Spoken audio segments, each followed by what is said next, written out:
There was some breaking news this afternoon, an explosion at a Canada-U.S. border crossing. You could see it filmed from a variety of angles. It looks shocking, explosive. It looks astonishing. My first reaction, I think most people, was this is obviously terrorism. That wasn't just a car accident. It was high explosives. You can see another version of this incident, the car going at extremely high rates of speed. The FBI quickly put out a statement, and then Canadian authorities put out a statement retweeting the Americans. It was clear that the Americans were way ahead of us in terms of figuring out what was going on and investigating it.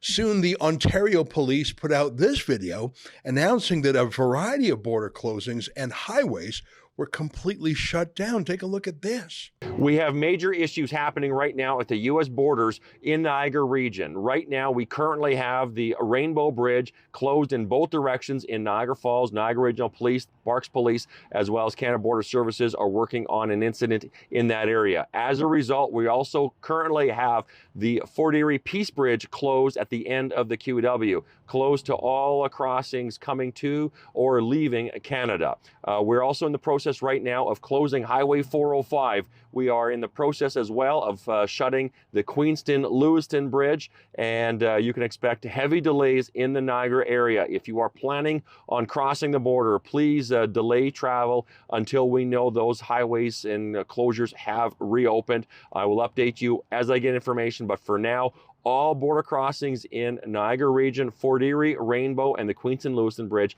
are all closed to traffic, coming and going to and from the United States into Canada. We very quickly sent our own Efron Monsanto, our head of video, to the scene to see what was going on. There wasn't a lot to see when he finally got there. The place was locked down. There were plenty of police cars, but of course, the drama was over. Now, early reports said, I think what was plainly obvious at first impressions, it was terrorism. It sure seemed that way.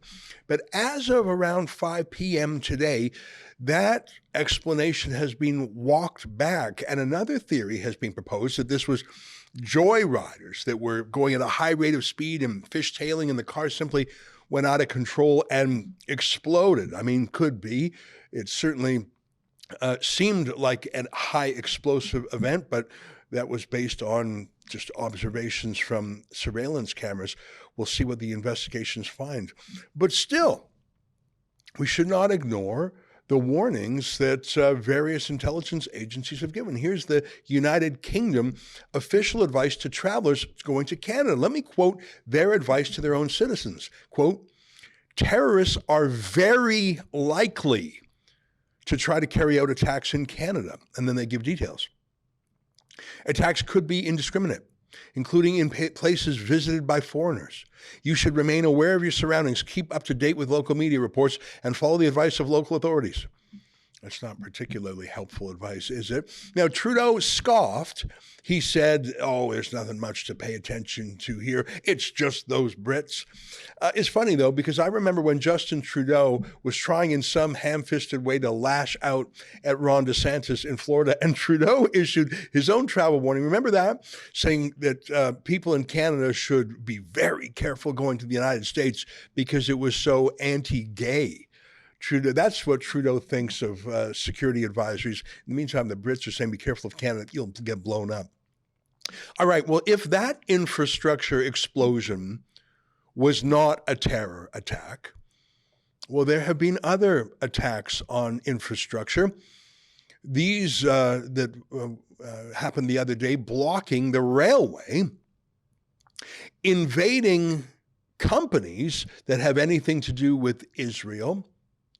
The Saskatchewan legislature was shut down for the first time in over 100 years by pro-Hamas activists shouting.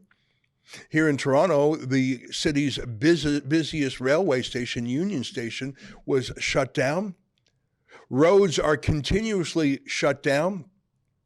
Events involving the Prime Minister and cabinet ministers are invaded. Again, it's hard to credit that these are that happen to succeed, that 100 people can storm an event with the Prime Minister or senior cabinet ministers. It's hard to imagine that that actually happened without someone in some way facilitating that. I should tell you, that whether or not these grassroots pro-Hamas protests that are paralyzing our economy and our infrastructure, none of which have been denounced, arrested, or had riot horses dispatched against them, like the peaceful trucker convoy, I should mention, whether or not these pro-Hamas protests are formally directed by Hamas is unknown.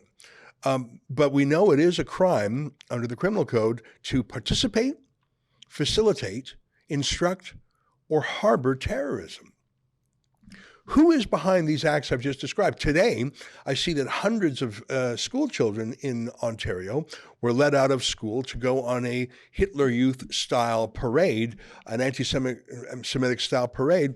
This obviously was permitted by Doug Ford's education minister, permitted by school principals, but was it also instructed, participated, aided by foreign agents from Iran? And I'm not saying that speculatively.